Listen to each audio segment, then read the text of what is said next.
This is the Engines of Our Ingenuity, made possible by the Friends of KUHF Houston. Today, fur traders and far-off borders. The University of Houston's Music School presents this program about the machines that make our civilization run and the people whose ingenuity created them.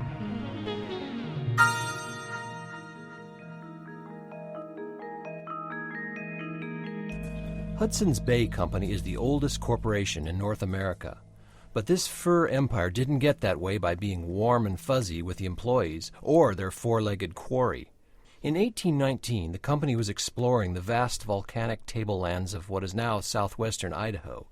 They sent 3 of their trappers into the headwaters of a large river.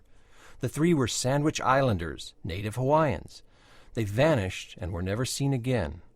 The Bay later named the river Owyhee in their memory. By the way, that's with an O, not H. But was it only beaver pelts and balance sheets that drove this crown-chartered British company across the trackless wilderness? The mighty Snake River country, into which the Owyhee flows, was hardly suited to the Bay's traditional mode of transport, birch bark canoes. The region is all deserts, rocky chasms, and muddy streams filled with falls and rapids. The company's main competition in the fur business came from freelance mountain men, misfits, and loners. It was like Walmart versus the corner grocery. But the corner grocer had one advantage. Most likely, he came from America. It's hard to imagine our country today without Oregon, Washington, Idaho, and parts of 3 or 4 other western states. But in the 1820s, the colonizing powers considered the whole region up for grabs. America and Britain kept renewing joint occupation treaties. The underlying rule of this game, whoever occupies most wins. Possession really was 9/10 of the law. So the Hudson's Bay Company was doing their bit for royal occupation when those unlucky trappers met their demise in the Owyhee Canyon. But the Americans kept coming, and only a few years later, in 1825, Bay policy took a new and darkly cynical turn.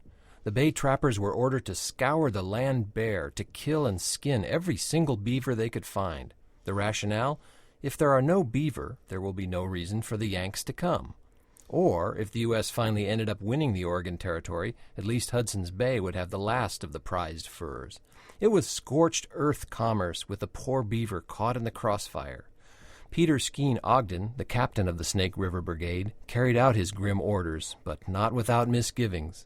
To him it went against the grain for the 150-year-old company to be robbing its fur future. In the end, though, the Bay's strategy turned out to be ruthlessly pragmatic. The U.S. did win the Oregon Territory in 1848. The blazing of the Oregon Trail had caused a flood of immigrants that could not be stopped. Fur-felted hats went out of fashion, but they didn't do so in time to save the Rocky Mountain beaver population. The beavers never did fully recover. But Hudson's Bay Company did recover. Today the company is only a decade or so away from celebrating its 350th birthday. They now run department stores, insurance, and mortgage companies. It's one of Canada's most distinguished brands. You saw their clothing on the Canadian Olympic teams. From beaver pelts to spandex.